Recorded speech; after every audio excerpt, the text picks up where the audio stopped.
Oh, yeah.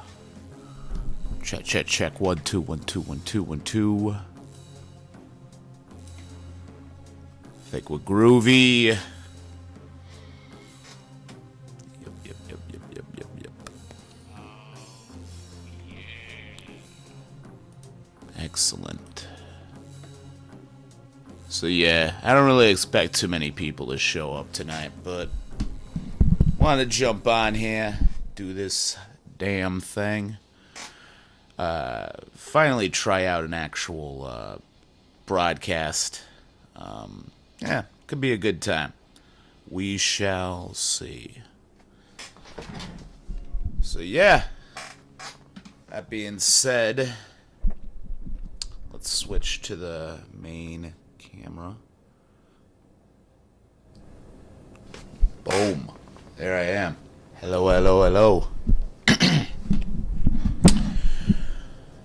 So, big night tonight. Got the Vinegar Syndrome announcements for halfway to Black Friday. Big sale. Always a big deal. I'm excited. I already have ordered Dangerous Game. And I have ordered, obviously the subscription package. I already got everything in that coming. So, wanted to kind of draw some attention to an email that I, along with all of the other Vinegar Syndrome subscribers, received. Let me see if I can get this streamed up here. Still learning all this stuff, man.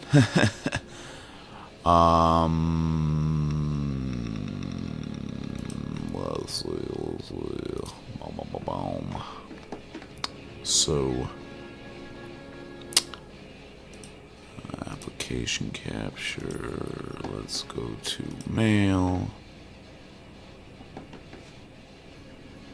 Yeah, you're not gonna be able to see that. Cancel. Alright. Alright, well, screw it. Basically, what I wanted to call attention to is there is a new VS Press promotion going on for a new Sweet Sugar comic, and I guess they got like an actual like new release because the only way to get this comic is to make an order from VS Press, and that kind of stressed me out at first because I already have everything they've released so far. But we shall find out in a little while if there is actually a new release as far as that's concerned. So, as far as anything I'm looking forward to, obviously, the Gowser video release. Really excited about that. The first two, I flipped over Redneck Zombies. I've been wanting a copy of that on Blu-ray since forever. And it was really good. A lot of really cool special features on it. The print of it looks amazing. Even when Troma released it a bunch of years ago, did not look that great. The way it looks on the Blu-ray is fantastic. I wasn't as big on I can't remember the name of it. But it was the kind of killer doll Mexican shot on video movie. I don't know. I admittedly watched it when I wasn't really in the mood for that kind of thing, so that might have, jaded me a bit on it. But I'm excited. Been hearing rumors of possibly Blood Cult, which would be kind of cool. I have an old DVD of Blood Cult, and it's not the most exciting movie, but given its historical significance, that would be kind of cool to see get a Blu-ray release. Some really good special features could really knock that shit out of the park. So, I wouldn't be against it, but it's not really the most, like, if you haven't seen Blood Cult, you'll know it's not the most impressive fucking thing on the planet. People have even compared it to, like, 555, which I don't agree with. I love 555. It is a very dialogue-heavy film, but just the characters are so insane in it, and there's some, like, death scenes in it that are completely ridiculous. So, I'm trying to monitor this so I stop peeking. Ugh. So, yeah, got a big week coming up. Going up to New York on Tuesday to see Extortion, Jakob Say, Fluoride, Stimulant, and a couple of other bands, I believe, at TVI. Excited to finally check out TVI. I've heard the name of it for years. So, yeah, seems promising. So I'm pretty pumped about that. And then on Thursday, heading up to the newly renamed District Theater, District Music Hall, whatever it is, up in Norwalk to see The Damned, which is one of those bucket list kind of bands. I think I've talked about it on the channel before. I've pretty much decided that, like, The Damned is my favorite of those, like, early punk rock bands. Like, everybody talks about the Clash, and I love the Clash. It's just, like, as far as, like, their full records are concerned, it's kind of a fucking mess, dude. It goes all over the fucking place. And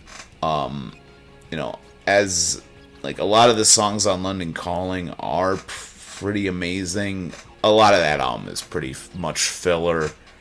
Does not do it for me. And, like, I cannot get into combat rock. I have tried so many fucking times with combat rock, and it just never seems to click for me.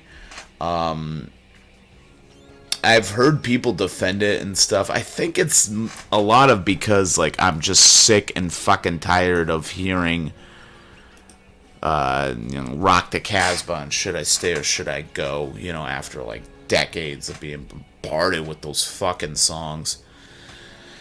And Sandinista, again, much like London Calling, has a lot of good songs on it, but just as a full record is just, I'm one of those guys, I've heard a bunch of people say this over the years, where if you take, like, one album worth of all the good stuff off of Sandinista, you got a really solid album, but you don't need 3 full fucking records of that thing. And Sex Pistols doesn't even matter to me. They have one album, it's not that great. I mean, pretty much everything that John Lydon did with Public Image Limited overshadows it. And even as far as Public Image Limited, I love those first 3 albums, but to be honest, I end up going more towards, like, Gang of Four, the Raincoats. I like the stuff with a little bit more funk and like bounce to it. I almost said, like, reggae, but PIL has a lot of that reggae influence, and I do like those albums, but I don't know, something about, like, Entertainment by Gang of Four,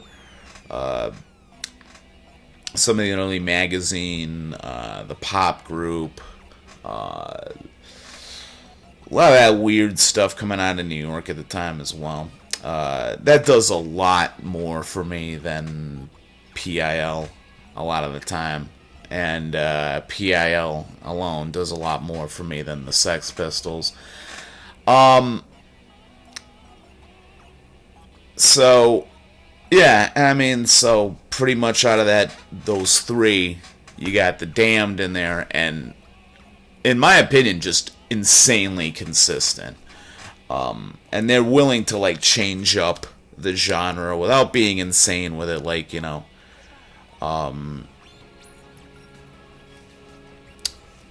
without you know, going in the direction that the Clash went in, where every album's sort of got its own feel to it. You know, you listen to something like Machine Gun Etiquette, you listen to something like Phantasmagoria, or even an album that a lot of people aren't too big on, Anything, or Strawberries, which I really like, the Black Album. All these albums have a very specific feel and vibe to them. So, you know, they stand out in their own ways. And, like, considering how long they've been, how many different iterations of the band, it's just really cool to see them always, like, making very interesting music and very powerful stuff. So, and I've always missed them, you know. I think they played at, like, Toad's Place a bunch of years ago. I just did not know about it until many years later. So, completely missed that. I think they played the Webster once. Yeah.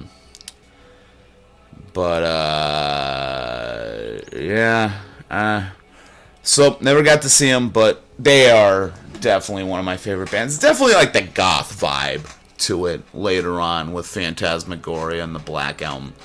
Those are really huge for me when I found them as a young man. Just like Dave Vanian's voice, just the personalities throughout the group, the kind of craziness behind the scenes with them, the Motorhead Lemmy connection. Just really great lyrics. You know, definitely like a bit tongue-in-cheek, and they're not afraid to be humorous and kind of satirical, but, you know, really powerful at the same time. You know, Streets of Dreams, like, there's so many great songs. I Just Can't Be Happy Today. You know, Machine Gun Etiquette's probably, like, my favorite album by them, just without a doubt. There's just so many anthems on it. Anti-Pope, Smash It Up. Just endless amounts of stuff. So I'm excited about that. It seems like a cool venue. I don't know. I keep getting mixed feelings on it. But usually I'm never going to know until I actually go check this place out. So hopefully it's really good, because it just got announced that Circle Jerks and the Gorilla Biscuits are playing there later on this year. So, and looking down, just saw the homie Joe Ghoul. I cannot fucking talk tonight. I apologize. Joe Ghoul down in the chat says he remembers PIL from the Hardware soundtrack, and I forgot they were on the Hardware soundtrack. Man, I definitely adore that fucking movie, man. Like, it's just such a wacky experience. I gotta get the Blu-ray. It came out years ago from Severin, I think. That's definitely something I should pick up if they have it used this weekend. So yeah, I'm excited about that. Went up to Hartford last night to catch a show at the South Whitney Pizza, which is crazy because it's right across the street from the infamous Whitney House, which I don't know if I've actually named Whitney House on a stream, but it was a big punk house kind of venue back in the day when I was, you know, going to those kind of things, and they were a lot more prevalent in that area.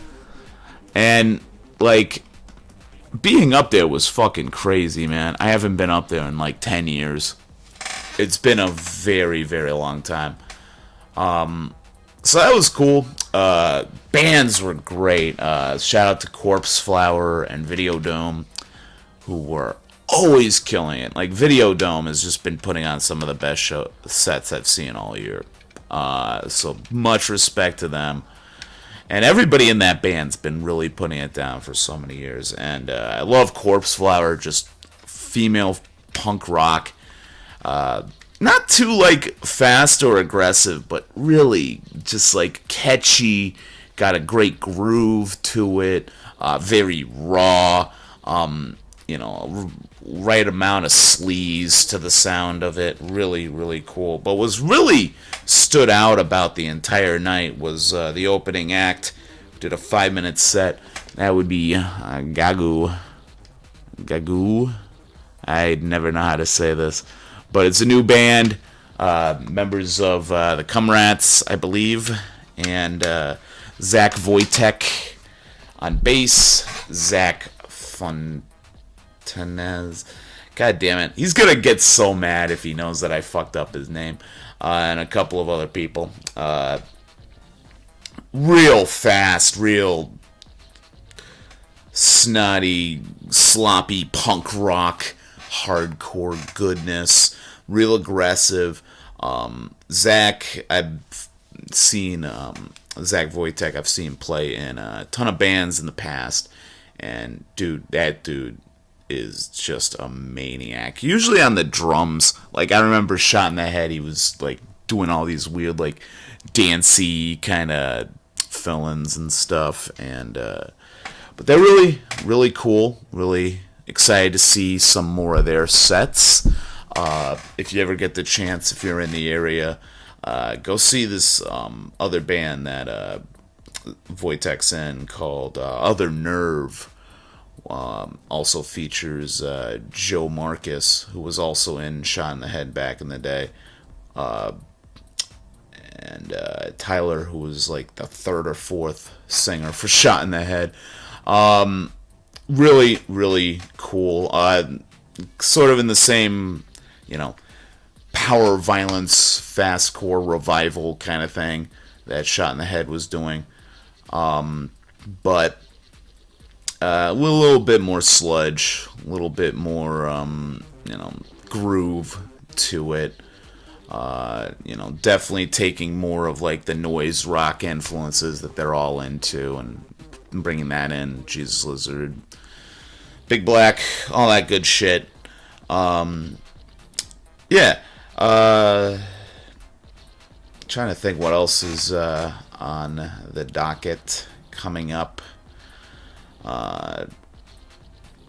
As far as like shows I got my eye on in the future, we got Blood from Germany. Awesome mince grind, classic grindcore band. Definitely the standout for me is they did a split way back in the day with Agathocles, which is definitely a classic.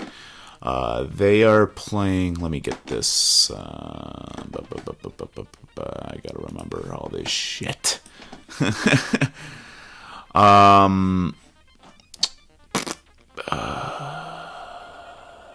Interested.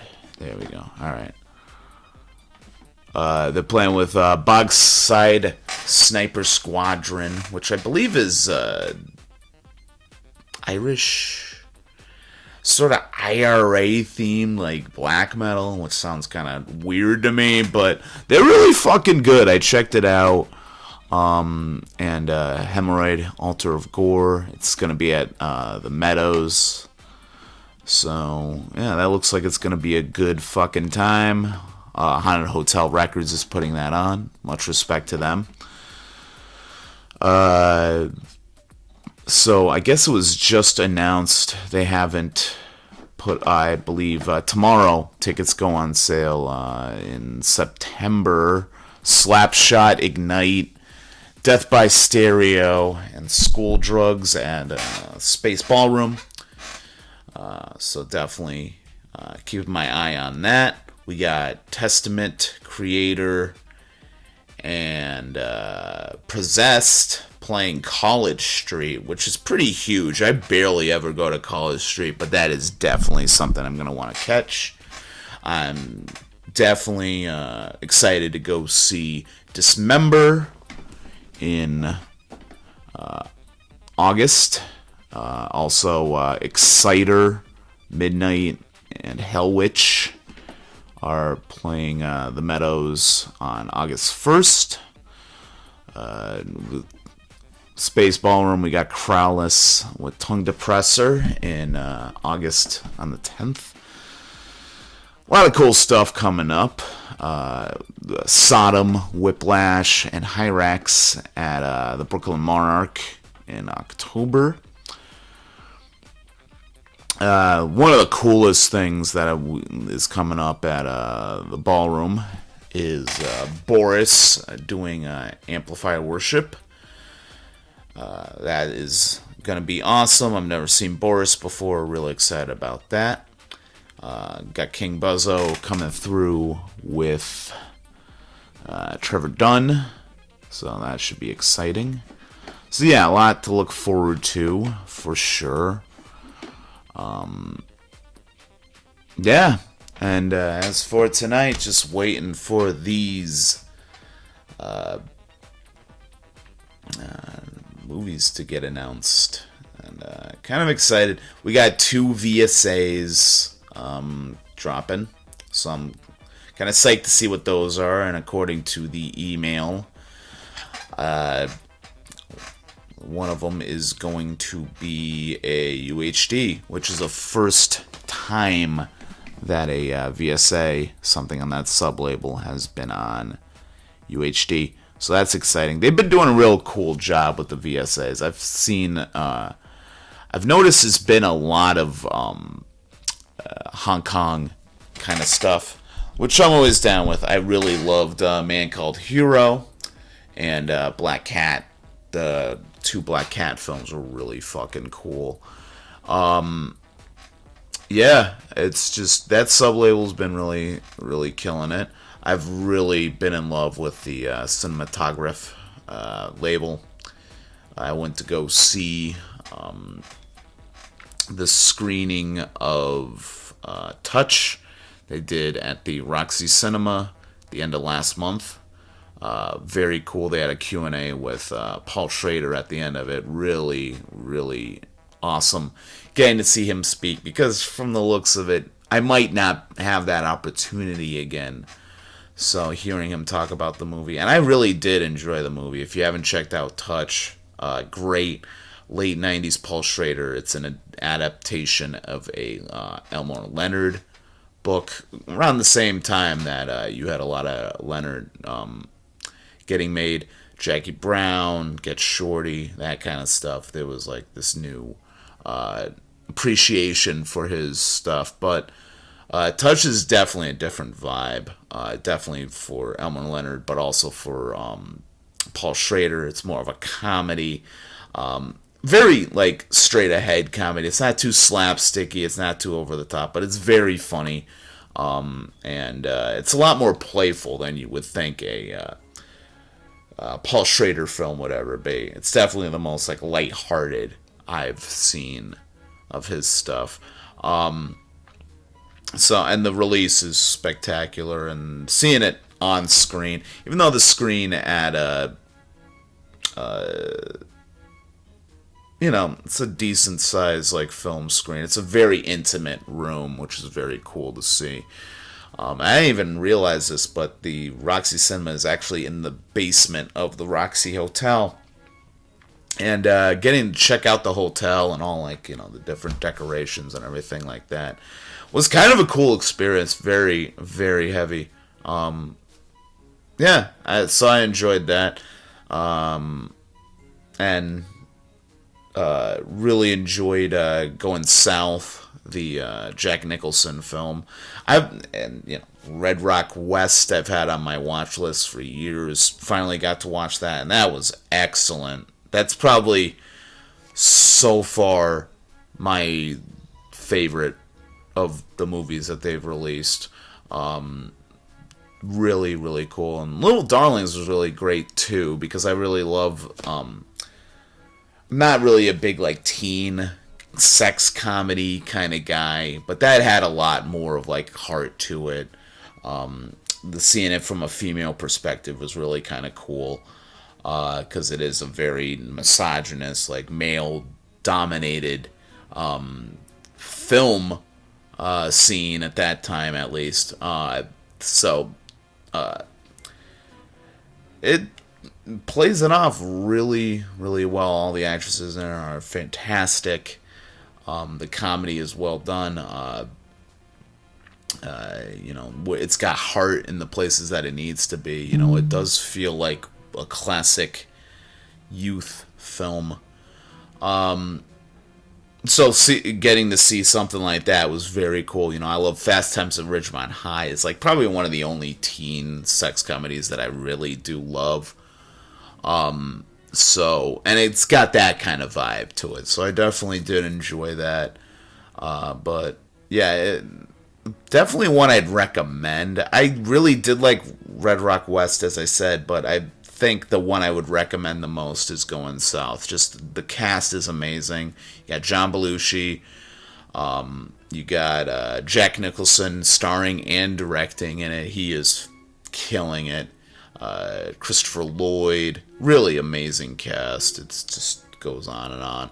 So, yeah, if you have not checked that release out, I definitely recommend it during this sale. I don't think any of those are on sale. But if you got a couple of extra bucks, definitely recommend picking up all four of those releases. And I'm excited for Dangerous Game. Abel Ferrara, Harvey Keitel.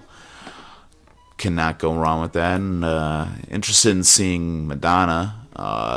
I like a lot of the 80s. Her early acting stuff is pretty solid for what it is. So a lot of respect there.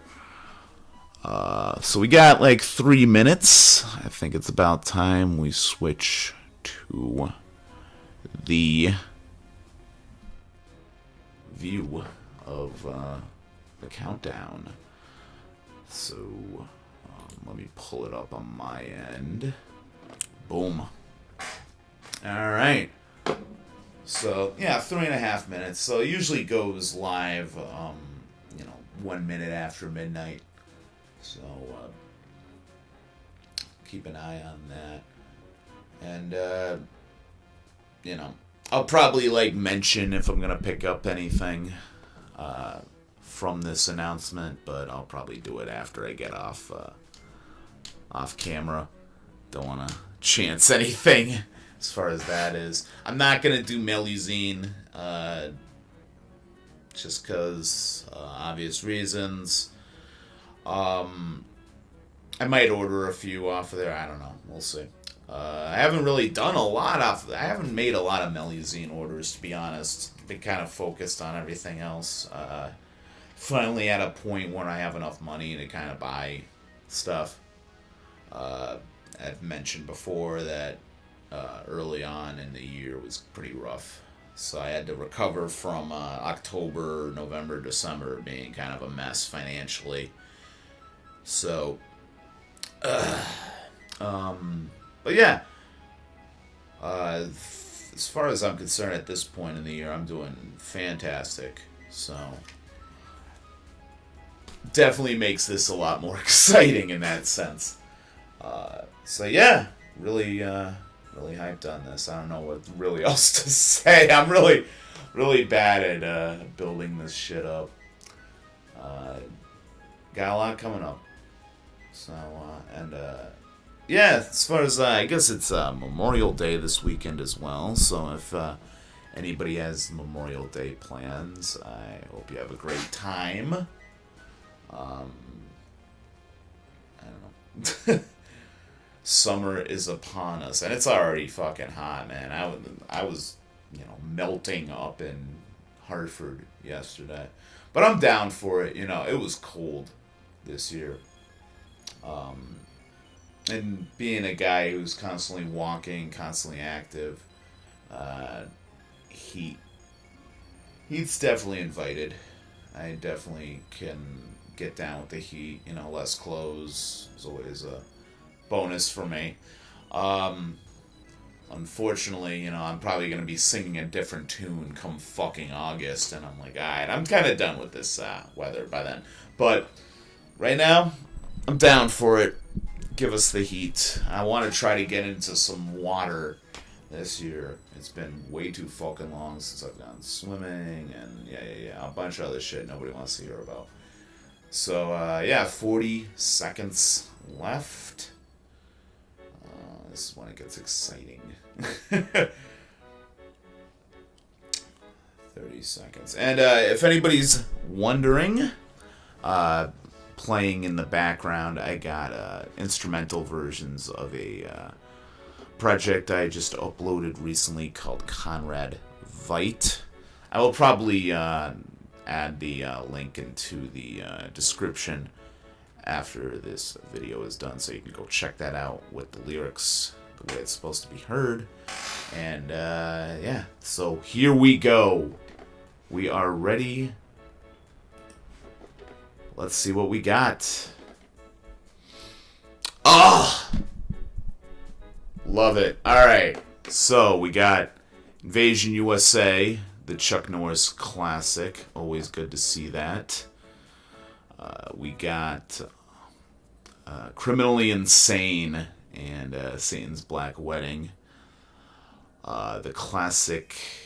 Well, I know Criminally Insane is Nick Millard, so alright, gonna get back to that. That's exciting for me. I love my wacky. And yeah, DeGauser, we got The Ripper, Tom Savini film, so excited about that. And Lifeline. So I did not order Navy SEALs yet. I'm waiting on that.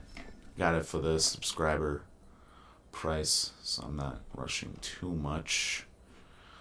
As far as slips, we got Sweet Sugar and Red Mob. Cool to see Red Mob get a new slip. Looks pretty nice. Might have to pick that up. And yeah, we got the instructor for. All right, so let's dive into some of these. First up, we got Invasion USA. Bet a lot of people are definitely going to be grabbing this one if they're not already subscribed. It's cool to see that this is in the subscriber package. It's always cool. Chuck Norris classic. Definitely like one of the top tier canon films. Matt Hunter thought he had put his fighting days behind him when he retired from the CIA, preferring to live in the serene solitude of the Florida Everglades. But when notorious Soviet terrorist Mikhail Rostov decides to exact revenge against Matt, this one-man army has no choice but to dust off his martial arts skills and face off, Uzis in hand, against the deadliest enemy.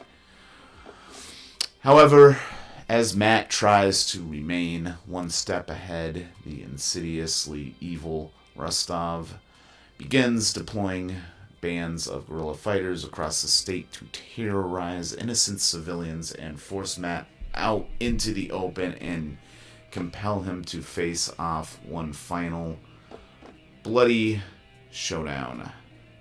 Very cool. Joseph Zito also directed The Prowler and Friday the 13th Final Chapter.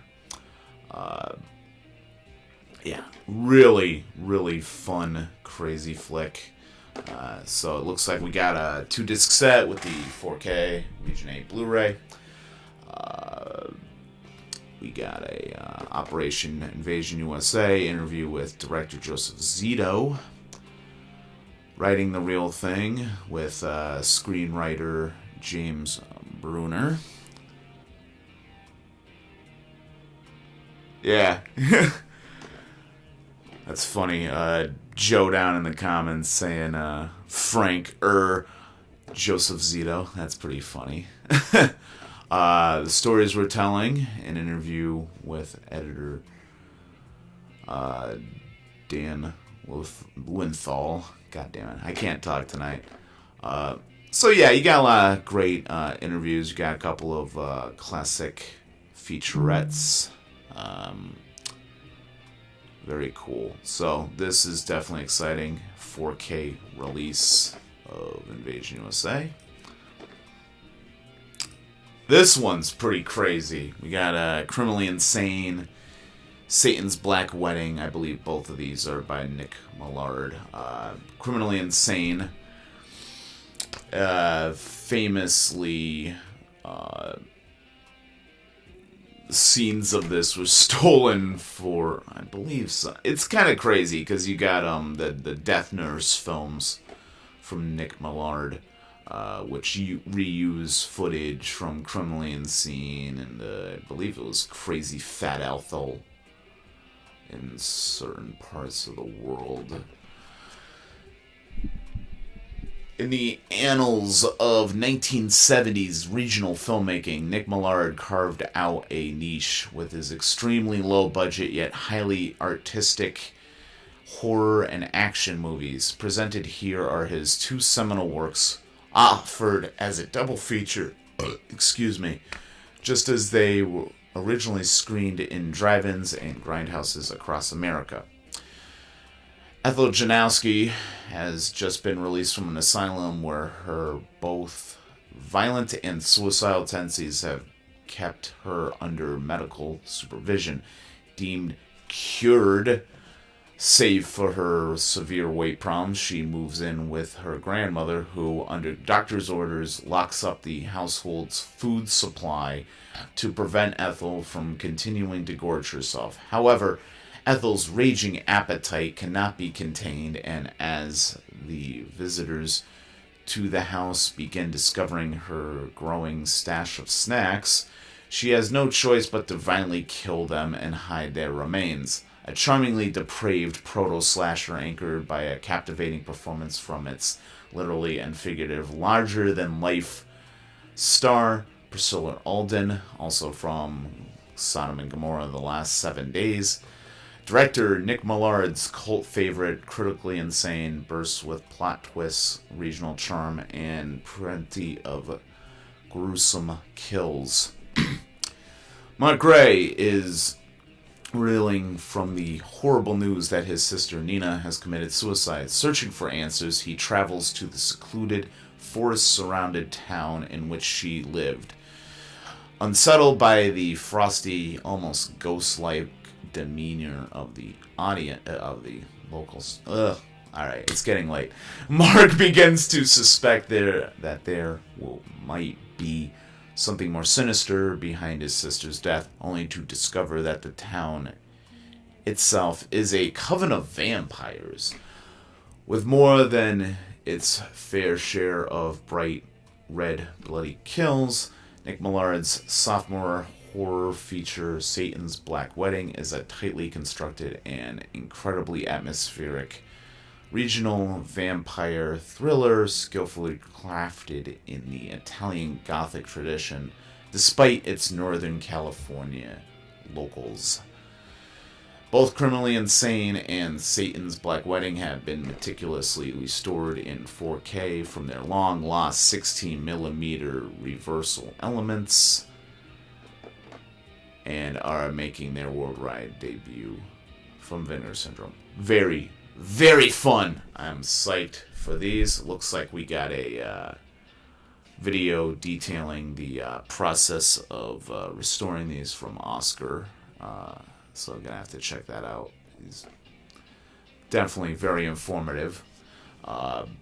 So we got both films restored from the 16mm.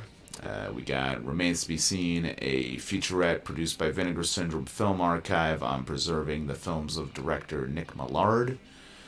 You got some classic Nick Millard interviews, archival interviews, archival featurette on Criminally Insane, and trailers, usual stuff.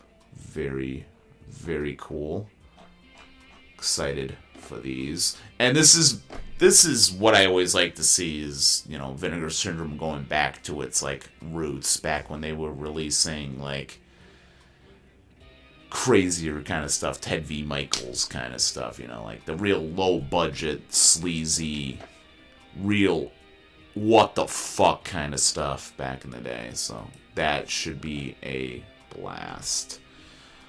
Alright, let's get into the Vinegar Syndrome archive. Lifeline. This is the first 4K, and I can already tell. Oh, this is a Johnny Toe. Very cool. This looks like sort of backdraft kind of war flick. Alright. Yasui is an arrogant firefighter working at a tight-knit Hong Kong fire station where he and his fellow firefighters believe their station is cursed due to the constant hardships they must face. Struggles with trying to rise in the ranks of his department, and his skill as a leader becomes challenged when a new senior officer is transferred to their station. In the meantime, he sparks a relationship with a troubled doctor, and he, like the rest of his fellow firefighters, struggle to maintain a balance between his personal and professional life. However, the drama comes to a head when a catastrophic 5 alarm in a chemical plant forces him and the other firefighters to put aside their differences and work together in an attempt to break the station's curse. Which is kind of cool. So this almost sounds like sort of like a police corruption kind of atmosphere, but put into a firefighter kind of setting. So that's really kind of cool. Lifeline, described by many as Hong Kong's answer to Backdraft, is a masterfully directed by one of Hong Kong's most celebrated filmmakers, Johnny Toe of Heroic Trio and PTU, focusing heavily on the personal lives of the characters. The film succeeds not only in being a strong study of hardships firefighters must endure, but by also delivering intense stunt-filmed action sequences culminating in a nearly 45-minute non-stop climactic fire sequence. Vinegar Syndrome Archive is proud to present Lifeline on 4K UHD for the first time, newly restored from the original camera negative. Very cool. We got an interview with director Johnny Toe, interview with special effects artist that I'm bad at pronouncing names already in English, so I'm not going to try some of these Chinese names. Johnny Toe in the 1990s, a video essay from Sam Deegan. Always cool to see some Sam Deegan special features. Archival making of documentary. Archival interview with Johnny Toe. Some of the actors. And you get the color poster with it, as usual with these VSA releases. Definitely psyched on this. Awesome. The Instructor. Bob Chaney. This cover is ridiculous. Yeah, alright. I think that's going to be a hit or miss for some people, but never heard of this. The Instructor, played by real-life martial artist Bob Chaney, runs a local karate school where he spends his days training his students in the art of defense, including his best friend Thumper. Since discovering his wife dead under mysterious circumstances, the Instructor has vowed to only use his martial arts training for good in an attempt to overcome his desire for revenge. However, when a rival martial arts school run by the slimy Bud Hart, that's a great name, begins engaging in crime and corruption, the instructor finds himself struggling to contain his anger and is pushed to a breaking point when Hart sets his sights on the instructor's students. After Thumper is mercilessly beaten in a locker room during a martial arts tournament, the instructor can no longer suppress his anger and sets out to take revenge on his evil rival. Regionally shot action extravaganza, The Instructor was the only film made by director Dom Bendel and lead actor Bob Chaney and yeah, it says it right here. In the vein of films like Champagne and Bullets and Death Promise, The Instructor is a low-budget tour de force that will leave you absolutely stunned. One of the most requested Vinegar Syndrome archive titles of all time. We are proud to... Wow, yeah. So I see Champagne and Bullets and Death Promise. I am fucking sold. This looks like a blast. And you have a Journey to Akron, The Making of the Instructor, an interview with writer-director Don Bendel. You got a commentary track, booklet with an essay by film historian. Dude, that's actually kind of cool. You never see these with booklets. I do believe they had a booklet with Black Cat, actually, so I stand corrected. But this looks like a ton of fun. Like I said, I love Champagne and Bullets, Get Even. You know, it's one of the classics. So, really psyched on that. This is sick. So we got Tom Savini in The Ripper. This is one of those titles everybody's been after for a while. I have not seen this. It's a shot-on-video classic. So, one of the most feared figures in all of history, the elusive Jack the Ripper, prowled the streets of Whitechapel in London, England in the 1880s, murdering and eviscerating a number of women before disappearing back into the shadows. Until now. A century on from these gruesome crimes, a professor at a Midwestern college teaching a course on famous crimes depicted on film happens across an old ring at an antique shop, which bears an uncanny resemblance to one believed to have been worn by Jack the Ripper himself. No sooner has the professor started wearing the ring than he finds his dreams assailed by visions of women being gruesomely disemboweled. When grisly real-life murders start taking place in the local area, bearing the hallmarks of the murders of Whitechapel. Could it be that a Jack the Ripper copycat is on the loose, or is something even stranger afoot? The second horror feature to emerge from the collaboration between husband and wife, directing, producing duo Christopher and Linda Lewis, and executive producer Bill F. Blair of Terra 10 Killer fame. Tulsa, Oklahoma-based United Entertainment. The Ripper falls on from their 1985 shot-on-video slasher hit Blood Cult, ramping things up with gratuitous scenes of gloopy throat slashing and disembowelment, unexpected dance sequences, Coca-Cola product placement, and the addition of actor and special effects guru Tom Savini in the title role.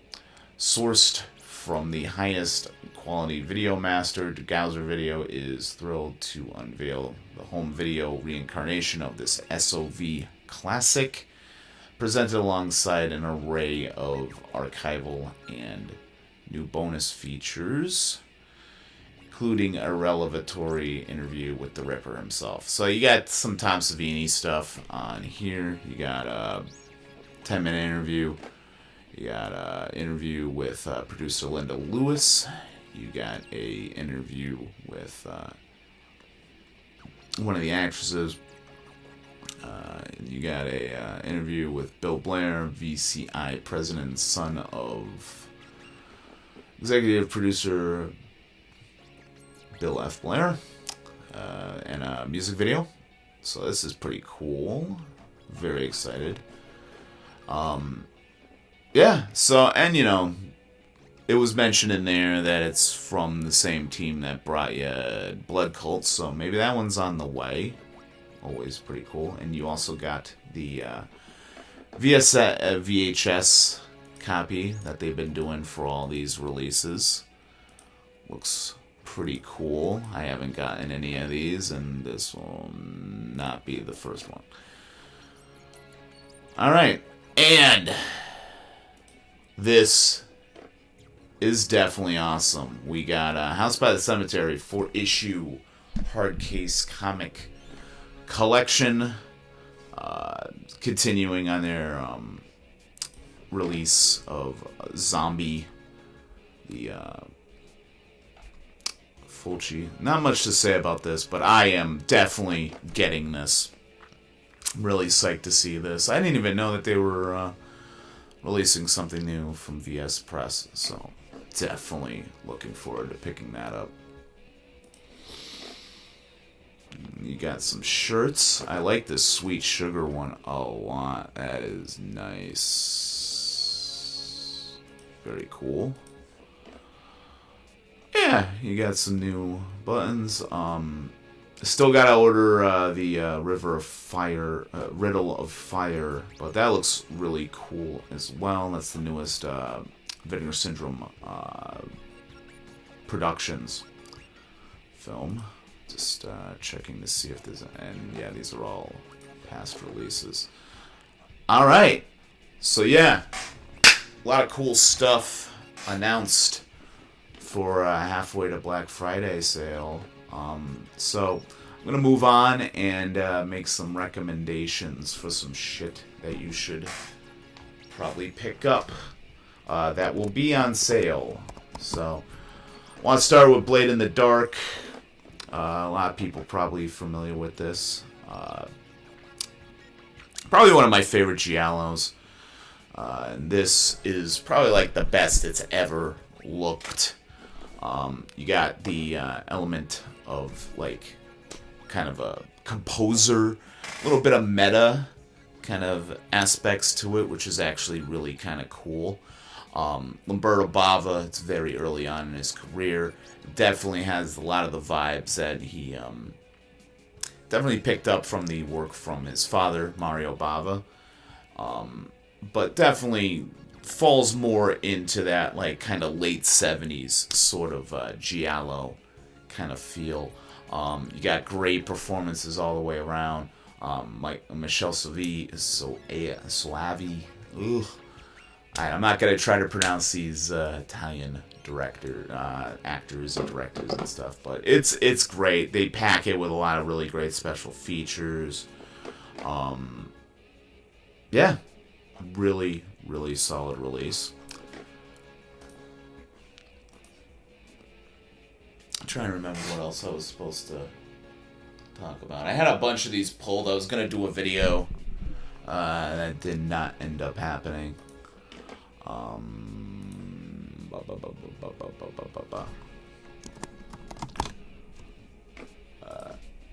One I know that they still have a ton of copies of is Ticks. I was really late to picking this one up, but I would definitely recommend it. And it looks like the slipcase is definitely running low. So yeah, if you have not picked up Ticks yet, you got a great performance from young Seth Green. You got Alfonso Ribeiro, who played Carlton on Fresh Prince of Bel-Air. He gives a really fun performance. And just a hilarious role from Clint Howard. So yeah, you got Brian Usna producing. So you get, it's definitely makes you feel quite icky. But I definitely would recommend that. We got The Made in Hong Kong Volume 1. This is like one of my favorite releases from last year. You got 3 really fun Hong Kong flicks. You got The Demon's Baby, Erotic Nightmare, and The Deadly Camp. All of them have Anthony Wong giving a bunch of great performances throughout. So really fun to watch that. My favorite was definitely The Demon's Baby. You get a very strong kind of connection to something like Dead Alive. Just over the top gore, ridiculous, like, demonic babies and everything like that. It's a blast. I've talked about it a few times on this channel. Erotic Nightmare, you got that kind of like, he Anthony Wong's character meets this like kind of businessman who sells him a this like kind of dream. It's like the most erotic dream you can possibly imagine, but as he wakes up, he starts realizing bad shit's happening around him. People that he loves end up dying and everything like that. It's a crazy, crazy flick. Deadly Camp, I wasn't too big on, but it was an interesting kind of vibe. Sort of like a like campground, but a little bit of like found footage and teen slasher kind of vibe to it. Yeah, definitely worth picking this up if you have not yet.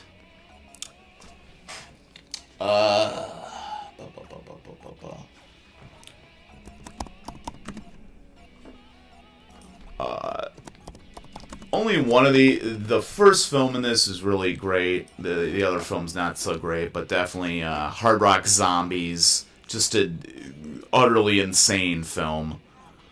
Really a lot of fun. Definitely recommend picking this up if you like, like goofy heavy metal, rock, horror movies and stuff like that. Definitely recommend this one. It's a blast. And